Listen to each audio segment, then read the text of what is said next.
Welcome to the Top 10 Gardener with Master Gardener Ken Lain. Gardening can be challenging, but with Ken's tips, tricks, and top 10 advice, you'll reap huge rewards. Now, welcome your garden host, Ken Lain.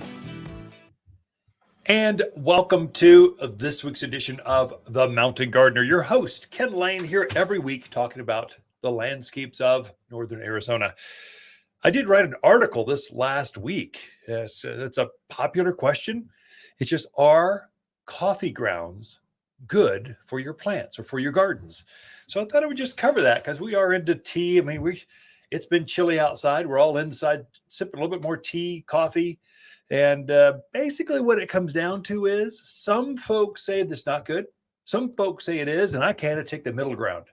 And so a few coffee grounds are good for plants. They have some nitrogen in it, about 1.5% nitrogen to your, so if you make a coffee tea, so about a cup of coffee grounds to about 5 gallons of water, let it steep overnight.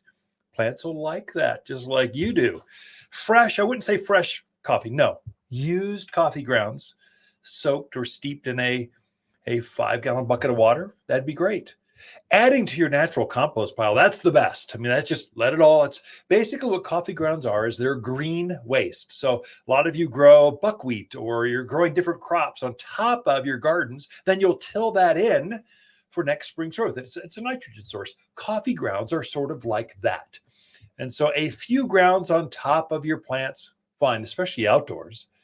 Indoors, where it's a real small confined space, it's easy to overdo it. There is some research, or some folks have said that it can weaken plants. I think because you get too much of it. And some plants don't like coffee, like tomatoes. Never add coffee grounds where your tomatoes are going to be. They don't like it. But hydrangeas, things that like more acidic type of soil, they're going to love it because there is an acidity mix to it. Actually, fresh coffee grounds are acidic. So they're really like fresh coffee grounds. So that stale coffee you've had, you bought it last year for visitors that were coming, or you bought a flavor, man, this is not going to make the cup of joe I want. Use it up outside around your acid-loving plants. They're going to like that. So hydrangeas, hollies, camellias, they're going to love fresh coffee grounds. I would say used ones aren't going to be as productive for those folks, for an acid-loving plant, but they'll pick up the nitrogen. So it's still a positive. So coffee grounds have nitrogen, some magnesium, some calcium, some potassium, some other trace elements. So they're going to pick up on that. And so if you're doing, let's say, if you get access to a lot of coffee grounds, like you've got Starbucks, they are going to give you like a trash can full every day. That could be okay, but you can get a little bit too much. So the ratio is 4-1. So one amount, so whatever that bucket is of coffee grounds, to about 4 added brown waste. So this is leaves and grass clippings and your kitchen waste. So things that help to compost your compost pile. 4-1 is the ratio. So 1 coffee, 4 to other stuff you're going to compost. This is your old foliage from last year. You're composting the pile. So 4-1. More than that, it's not going to be good for your plants. Okay, worms. They love coffee grounds. So they're going to be attracted. They're going to come in for the coffee grounds. So they're going to help compost it down. They like the taste, just like you do. So it's a weird thing. Actually, if you got a small compost bin that you're growing some worms in, to see you've got a worm bin, you can add about a cup of coffee grounds, used coffee grounds, per week. They're going to eat that up and love it. So might get juiced. I don't know. It could help them. That's one key pest. There is some studies, some gardeners show, I haven't quite found this to be the case, but coffee grounds can repel or keep snails and slugs away. There's an abrasiveness to it. They don't like to crawl across it. So I haven't quite found that the case. I've got some other better snail. If you have snail and slug problems, come see me. I can show you how to keep them out of there. So diatomaceous earth is probably a better solution for that. It's an organic that you sprinkle around there. They crawl across it. It cuts their either their exoskeleton or their body out, and they dry out basically. They just dehydrate. That's a better choice. It is good at keeping cats away. So cats don't like to muck around in coffee grounds. So if you're out there, if they're using your gardens as a cat litter box, you don't want that. Put coffee grounds where they tend to congregate, and they'll stop using your under your deck or around your plants. Could be a real good way to keep them out. So anyway, that's kind of coffee grounds. It's not good. It's not bad. I like to think of coffee grounds as just more compost. It's hard to get enough. The challenge I find with folks is they use a few coffee grounds and thinking, oh, that's good. I don't ever have to fertilize again. No, it doesn't even come close. You need to put an actual fertilizer, right? So right now I'm trying to juice my evergreens. I've got some that are a little sickly, a little thinner than I want, or they're just smaller. And I'm trying to get them to set the stage for next spring. So in March, they're going to take off with just new growth. Sometime as soon as this weather breaks, their buds are swelling right now. They're going to elongate. And things like pine trees, spruce, fir, cypress, cedars, junipers, your evergreen plants, you really only get one shot at this. They're going to grow in the spring, and whatever growth you get, that's all you're going to get for the entire year. It doesn't keep growing through the next season. So you get one shot. And so I'm trying to get a few of my plants to really set that new bud so I can maximize the growth. You can actually double down on the growth. You could double the growth of a plant by fertilizing it.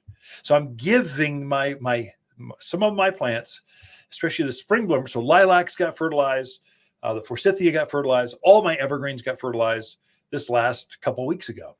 So I want to take advantage of the snow when I'm going to fertilize, get things going, get that stuff in the ground so the plants can pick it up and they'll actually use it to form next spring's bud growth. I'll juice it again when I start to see that new candle growth on a pine tree.